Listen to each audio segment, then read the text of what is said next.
నిన్ననో మొన్ననో ఒక చోట ఒక చిన్న విషయం విన్నాను, అది మీతో షేర్ చేసుకుంటాను ఈ రోజున. దేవుడు ఒకళ్ళని రాజు చేయాలనుకుంటే గనక డైరెక్ట్గా కిరీటాన్ని తెచ్చిపెట్టాడట. ముందు ఆ వ్యక్తికి ఒక యుద్ధాన్ని ఇస్తాడట. ఆ యుద్ధాన్ని నువ్వు ఎంత ధర్మబద్ధంగా చేస్తున్నావన్న దాన్ని బట్టి ఆ దేవుడు నీకు తోడుగా ఉండి అండగా ఉండి నిన్ను రాజును చేసి ఆ తర్వాత నీకు కిరీటాన్ని అప్పచెప్తాడట. ఈ రోజున మన అధినేత శ్రీ వైఎస్ జగన్మోహన్ రెడ్డి గారిని రాజుని చేయడానికి ఆయన అధ్యక్షతన మనందరం కూడా ఆ ధర్మ యుద్ధాన్ని చేస్తున్నాము.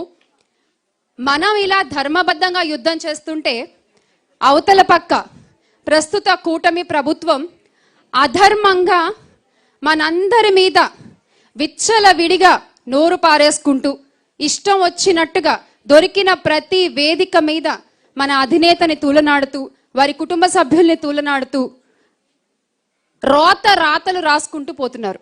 ఈ రోజున మిగతా విషయాలన్నీ మన నాయకులు మాట్లాడారు కాబట్టి నేను సోషల్ మీడియా వేదికగా మన మహిళలు ఎదుర్కొంటున్నటువంటి ఇబ్బందుల్ని ఈ సందర్భంగా మీకు ఒకసారి తెలియజేయాలనుకుంటున్నాను. నిజంగా చంద్రబాబు నాయుడు గారు ఒక వెన్నుపోటు ఎంత గట్టిగా మహిళలకి పొడిచారు అంటే దానికి ఖచ్చితంగా మనం తిరిగి అంతకింత ఇంతింత వడ్డీ రూపంలో ఎలాగో ఇచ్చేస్తాం 29వ తారీఖున. కానీ ఈ రోజు ప్రతి ఒక్క వైఎస్ఆర్ కాంగ్రెస్ పార్టీ కార్యకర్త, ముఖ్యంగా మహిళా కార్యకర్తలు ఎదుర్కొంటున్నటువంటి సమస్యలు అన్నీ ఇన్ని కాదండి, అన్నీ ఇన్ని కాదు. ప్రతి ఒక్కళ్ళు కూడా ఇక్కడే మన ముందుంది ఝాన్సీ. ఆ అమ్మాయిని ఎంత వేధించారు అసలు నాకు తెలుసు. నేను మొదటిసారి వాళ్ళ ఊరు వెళ్ళినప్పుడు మొరపెట్టుకుంది. నిజంగా మీ కళ్ళ ముందు మాట్లాడుతున్న నేను 2024 ఎన్నికల్లో జగన్మోహన్ రెడ్డి గారికి వచ్చి క్యాంపెయినింగ్ చేస్తూ ఆయనకి సపోర్టింగ్గా మాట్లాడినందుకు గాను నా మీద ఎంత అసహ్యంగా పోస్టులు పెట్టారు, ఎంత దాడులు చేశారు జనసేన పార్టీ వాళ్ళు కానీ ప్రస్తుత చంద్రబాబు నాయుడు గారు కానీ, ఇంకా మాటలతో చెప్పుకోలేమన్నమాట అవి. అంటే ఒక మనిషిని మానసికంగా ఎంత కృంగదీయాలో అంతా కృంగదీసేటువంటి ప్రయత్నం ఈ చంద్రబాబు నాయుడు గారికి వెన్నతో పెట్టినటువంటి విద్య. అయితే మనం కృంగదీసినంత మాత్రాన కుంగిపోతామా? ఆపేసినంత మాత్రాన ఆగిపోతామా?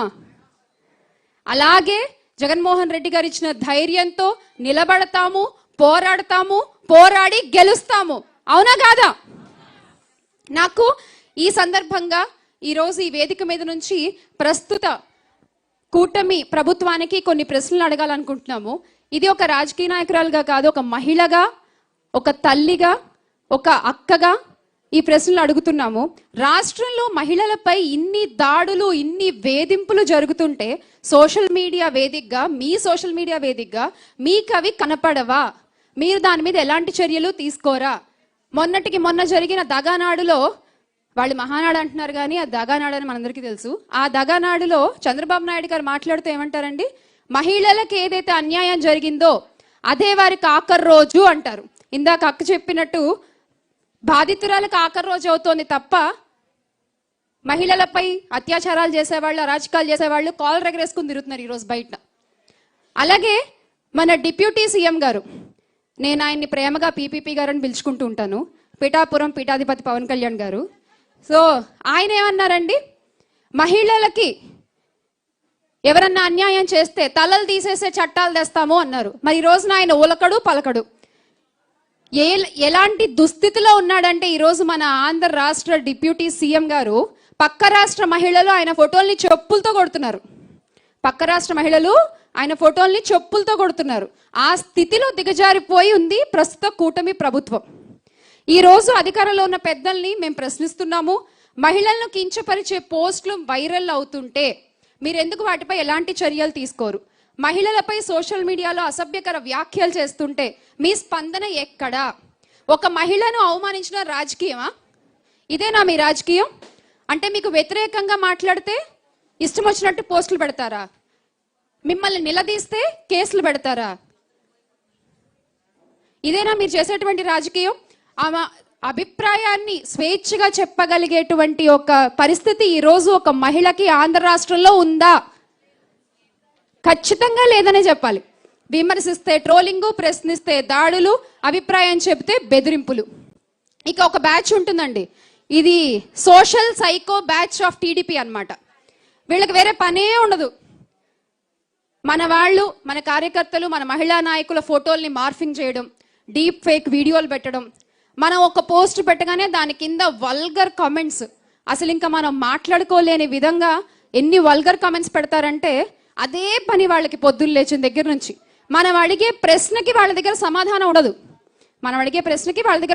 ఉండదు. తిరిగి మనల్ని ట్రోల్ చేస్తూ మార్ఫింగ్ వీడియోలు పెట్టి, పిక్చర్స్ పెట్టి, ఇది జగన్మోహన్ రెడ్డి గారి కుటుంబ సభ్యులకి కూడా ఇలాగే చేస్తున్నారు. జగనన్న మీద ఇలాగే డీప్ ఫేక్ ఇమేజెస్ సర్క్యులేట్ చేస్తూ ఉంటారు. భారతమ్మ గారి మీద ఇలాగే సర్క్యులేట్ చేస్తూ ఉంటారు.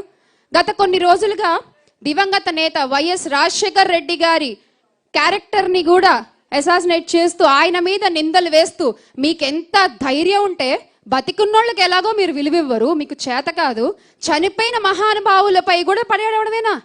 వాళ్లపై కూడా అబద్ధ ప్రచారాల? ఒక్కసారి మా వైఎస్ఆర్ కాంగ్రెస్ పార్టీ కార్యకర్తలు తలుచుకుంటే మీ టీడీపీ ఆఫీస్ ఉంటుందా? ఈ రోజు ఉదయం కూడా నంద్యాలలో రాజశేఖర్ రెడ్డి గారి విగ్రహాన్ని పగలగొట్టారు, తల తీసేసి ఓన్లీ బాడీని అక్కడ పెట్టారు. ఇలాంటి రాజకీయాల మీరు చేసేది?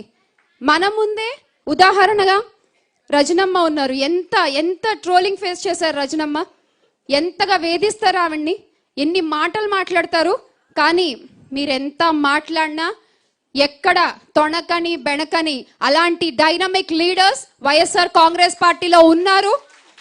వాళ్ళని ఇన్స్పిరేషన్ గా తీసుకుని మాలాంటి వాళ్ళు ఎంతో మంది అదే ధైర్యంతో ముందుకి నడుస్తూ ఉంటాము అని మరొకసారి మీకు గుర్తు చేస్తా ఉన్నాము. ఈ సందర్భంగా మీరు రాజకీయంగా విమర్శలు చేయండి, మేము అడిగిన ప్రశ్నకు మీకు దగ్గర సమాధానం ఉంటే చెప్పండి.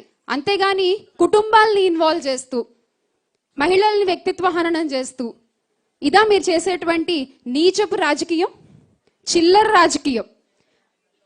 ఒకటి గుర్తుపెట్టుకోవాలి మీరందరూ కూడా, పదవులు శాశ్వతం కావు, అధికారాలు శాశ్వతం కావు, కానీ ప్రజల తీర్పు మాత్రం ఖచ్చితంగా 2029లో ఎలా ఉంటుందో మీరు చూడబోతున్నారు.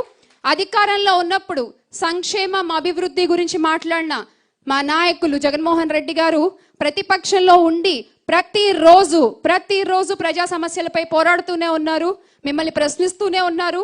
దానికి మీ దగ్గర సమాధానాలు ఉండవు. కానీ మా మహిళల గురించి మాట్లాడతారు, మా మహిళా నాయకుల గురించి సోషల్ మీడియా వేదికగా ఇష్టం వచ్చినట్టు ట్రోల్స్ చేస్తారు మీరు.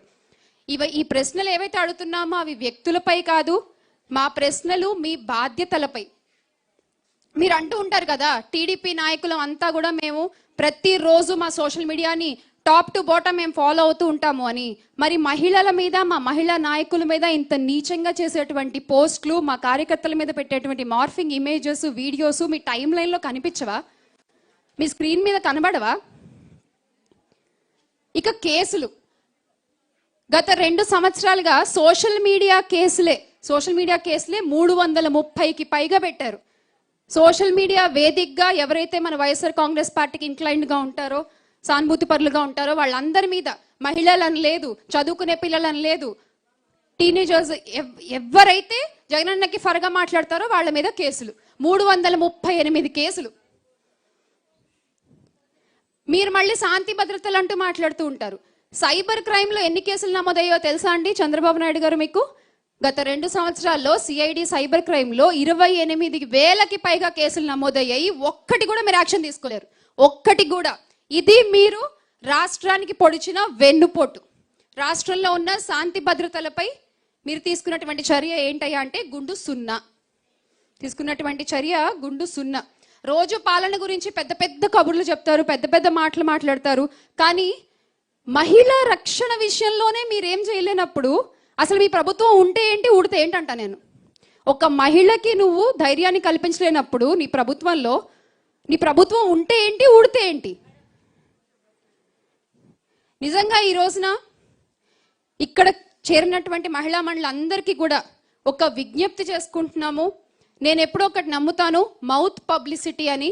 ఆ మౌత్ పబ్లిసిటీ అనేది మన మహిళలను చాలా బాగా చేయగలం. ఒకళ్ళని దింపాలన్నా మహిళల వల్లే అవుతుంది, ఒకళ్ళని రాజ్యాధికారిని చేసి కూర్చోపెట్టాలన్నా అది మహిళల వల్లే అవుతుంది. ఖచ్చితంగా ఇక్కడున్న ప్రతి ఒక్కళ్ళు కూడా చంద్రబాబు నాయుడు చేసినటువంటి అరాచకాల్ని, అన్యాయాల్ని, దుర్మార్గాల్ని ప్రతి ఒక్కళ్ళకి అర్థమయ్యేలాగా విడమర్చి చెప్పే ప్రయత్నం చేయండి. మీ నుంచి అది మొదలయ్యి ప్రతి ఒక్క గడపకి ఆయన చేసినటువంటి వెన్నుపోటు చేరాలి. ఈ విధంగా మనం ఈ గత 2 ఏళ్ళు ఈయన చేసినటువంటి అన్యాయాల్ని ప్రజలకి తెలిసేలా ప్రయత్నం చేద్దాము అని మరొకసారి మీకు గుర్తు చేసుకుంటూ, ఇది ఈ రోజు ఈయనకి అలవాటైనది కాదు. ఇప్పుడంటే సోషల్ మీడియా వచ్చింది కాబట్టి ఇలా చేస్తున్నారు. అప్పట్లో లక్ష్మీపార్వతి గారిపై కార్టూన్లు వేయించి ఈనాడు పేపర్ ఆధారంగా ఎంత అసభ్యకరంగా పోస్టులు పెట్టారో మనందరం కూడా తెలుసు. దీన్ని ఖచ్చితంగా మనం అడ్డుకోవాలి. నాయకులు ఎంతమంది అయినా ఉండొచ్చు, కానీ జగన్ నాయకుడు మాత్రం ఒక్కడే. అది ఒక మన వైఎస్ జగన్మోహన్ రెడ్డి గారు మాత్రమే. ఖచ్చితంగా ఈ ధర్మ యుద్ధాన్ని మనం ఇలాగే ముందుకు తీసుకెళ్దాము. మళ్ళీ మన జగన్మోహన్ రెడ్డి గారిని రాజుని చేసి కూర్చోబెడదాము. ఇది మహిళలందరం కూడా తీసుకోవాల్సినటువంటి ఒక ప్రమాణంగా మిమ్మల్ని అందరినీ రిక్వెస్ట్ చేస్తూ, జోహార్ YSR, make Andhra great again with Jagan అన్న. జై జగన్. నాకు అవకాశం ఇచ్చినందుకు